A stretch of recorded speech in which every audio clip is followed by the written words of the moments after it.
Bonjour Dany, Bonjour Serge. content de te revoir après cette longue période de Covid.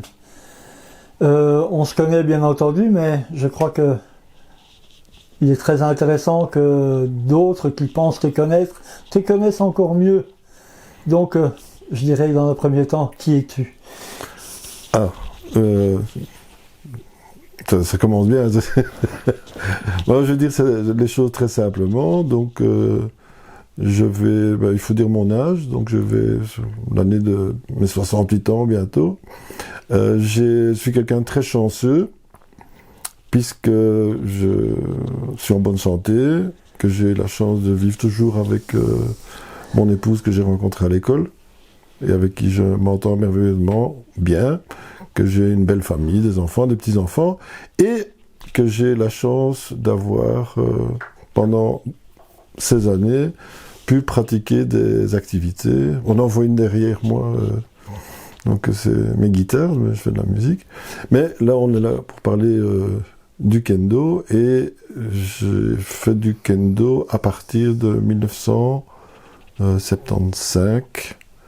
Voilà, et la personne qui est mon senpai, donc la personne qui faisait du kendo avant moi, que je connais toujours et qui pratique toujours, c'est Jean-Claude Wolff, donc voilà, qui est mon ancien, voilà. Alors, je dirais la première image que tu gardes du kendo, c'était laquelle? C'était dans quel contexte? Ah ça, je peux expliquer. En fait, il y a les raisons. Donc, j'étais un garçon, j'étais élevé par ma maman et ma grand-mère. Ma maman était institutrice, et il m'était interdit de me battre. Ma mère n'aurait pas voulu apprendre que je m'étais battu, par exemple, à l'arrêt du bus. C'est arrivé quelques fois, mais bon. Et donc, quand j'avais 12 ans, à l'école, c'était la première fois, ma mère a pu m'inscrire à une activité judo. Donc c'est là que j'ai connu le Budo Collège de Nassens. Donc j'ai fait du judo en scolaire, et puis etc. Bon là, ma vie a avancé, et autour de ma vingtaine, j'étais déjà marié, et je pense que j'avais un besoin de chercher ce que ça voulait dire être ce que j'étais. C'est un peu glauque comme ça, ou compliqué. Et il y a un livre qui m'a fasciné, c'est celui-ci, Guide marabout de l'aïkido et du kendo. Et notamment, il y a une photo qui m'a rappelé les livres de mon enfance où parfois j'avais peur d'une image. Il y a une photo surtout qui m'a impressionné. C'était celle-ci, je ne sais pas si on la verra. C'est Jacques Dupont qui fait le Kendo no Kata avec l'instructeur japonais, et il fait ça, et ayant très bien connu Jacques, hein, il fait ça avec des vrais sabres. C'est même pas des sabres factices, c'est des vrais katanas. Voilà. Donc c'est vraiment ça qui t'a amené à la pratique du... Oui, j'avais peur, ça me faisait peur.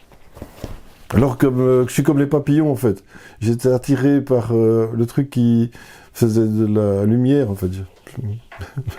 Je voulais me brûler sans doute. Voilà. Et alors, une fois que tu as commencé là, qu'est-ce que ça a pu t'amener dans ta vie quotidienne, dans ta vie quoi. Mais ça, je te parlais pour ça de ce que j'ai compris plus tard à propos de notre pratique ou du kendo. Chacun la vit différemment, chacun y cherche autre chose. Il y a un truc qui est problématique, c'est que c'est une pratique qui n'est pas européenne. Donc l'exotisme peut jouer, mais ça n'a pas joué dans mon cas. Ce qui m'a attiré, moi, principalement, c'était que j'allais pouvoir me battre, en fait. Et j'allais pouvoir me battre, mais que c'était très codifié, en fait. Mais ça ressemblait vraiment à se battre, en fait. On se tape dessus, et d'ailleurs, j'avais un souvenir qui m'est revenu, c'est que ma première armure, j'avais un men. Et je crois qu'à l'époque, on tapait tellement fort. Donc moi j'ai tapé fort, mais il n'y a pas que moi. C'est que mon mengané était complètement déformé. Donc la grille s'était déformée en fait, tellement on tapait fort. Voilà. Et donc je crois que c'est pour ça. Donc j'étais attiré par la possibilité de pouvoir me battre avec des gens qui en fait étaient plutôt sympathiques. Et surtout, ce qui m'a plu dès le départ, c'est qu'il y avait beaucoup de... Il y avait un cadre en fait. Oui. D'accord. Donc, mais quelle était la situation justement de cette pratique en Belgique à tes débuts? On retourne en 1975, si j'ai bien compris. Ouais. Alors, à cette époque-là, il n'y a le kendo, en gros, personne ne connaît le kendo. Donc, si je dis à quelqu'un que je fais du kendo, on me demande ce que c'est. Ça a perduré quelques années, mais aujourd'hui, c'est plus du tout comme ça. Tout le monde, en gros, il suffit que je fasse ce geste-là et dire c'est les gens avec les jupes bleues et le casque. Et même ça, on fait ah oui. Hein, donc, mais à l'époque, le kendo, personne, je pense, ne savait ce que c'était.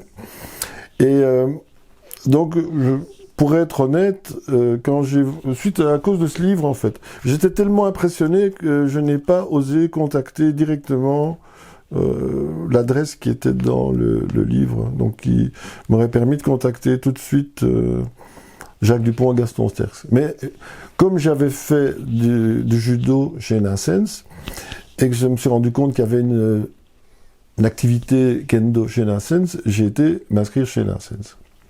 Voilà.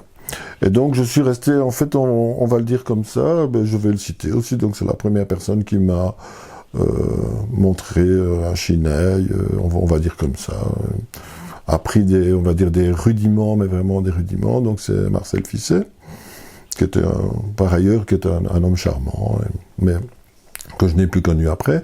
Et après un certain temps, voilà, j'ai rencontré Gaston Sterckx et Jacques Dupont, en fait, qui avaient été invités dans le cadre du Budo Collège.